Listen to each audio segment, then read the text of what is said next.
बिस्मिल्लाहिर्रहमानिर्रहीम Urdu story teller में आप सब दोस्तों को खुश आमदीद। मैं उम्मीद करता हूँ कि आप तमाम दोस्त खैरियत से होंगे। नाज़रीन, मुझ जैसी इस नाचीज़ को रब नवाज़ खान कहा जाता है और आप देख रहे हैं हमारे और आपके अपने YouTube channel Urdu story teller को। नाज़रीन, आज की इस वीडियो में हम आप लोगों के सामने जो क्लिप शेयर करेंगे वो आपके ईमान को ताज़ा कर देगी। दोस्तों, इस वीडियो को मज़ीद आगे डिस्कस करने से कबल हमारी आप लोगों से एक इल्तमास है कि हम इस यूट्यूब चैनल पर इसी तरह की सबक आमोज़ वीडियोज़ शेयर करते रहते हैं, जिनसे बाखबर रहने के लिए हमारे यूट्यूब चैनल को सब्सक्राइब करते हुए साथ मौजूद छोटी सी घंटी को दबा दीजिएगा ताकि मज़ीद ऐसी वीडियोज़ की नोटिफिकेशन आपको मिलती रहें। तो चलिए बढ़ते हैं आज की इस वीडियो की जानिब।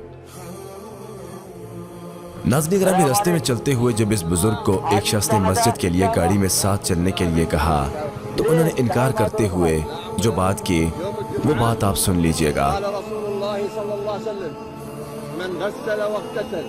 وبكر وابتكر ومشى ولم يركب ودنا من الإمام ولم يرغو كان له في كل خطوة سنة عبادة أجر سنة عبادة قيام وصيام ما شاء الله هذا حديث صح। नाज़रीन ग्रामी, इस ज़ईफ़ बंदे ने इस गाड़ी वाले को नबी करीम सल्लल्लाहु अलैहि वसल्लम की यह हदीस मुबारक सुनाई कि अल्लाह ताला के रसूल सल्लल्लाहु अलैहि वसल्लम ने फरमाया, जिसने जुम्मे के दिन गुस्ल किया और मस्जिद पैदल गया, शुरू से खुतबे में शरीक रहा, इमाम के करीब बैठा और खुतबा गौर से सुना और खामोश रहा, तो उसे उसके हर कदम के बदले 1 साल के रोज़े और क़याम का सवाब मिलेगा इंशाअल्लाह।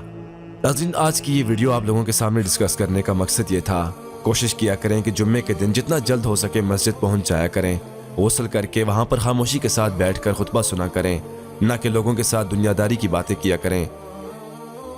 उम्मीद करता हूं कि आपको आज की ये वीडियो पसंद आई होगी। वीडियो पसंद आने की सूरत में इस वीडियो को लाइक करें और दोस्तों के साथ ज़रूर शेयर कीजिएगा। मज़ीद वीडियोस के लिए चैनल को सब्सक्राइब करते हुए साथ मौजूद घंटी को दबा दें ताकि मज़ीद वीडियोस की नोटिफिकेशन आपको मिलती रहे।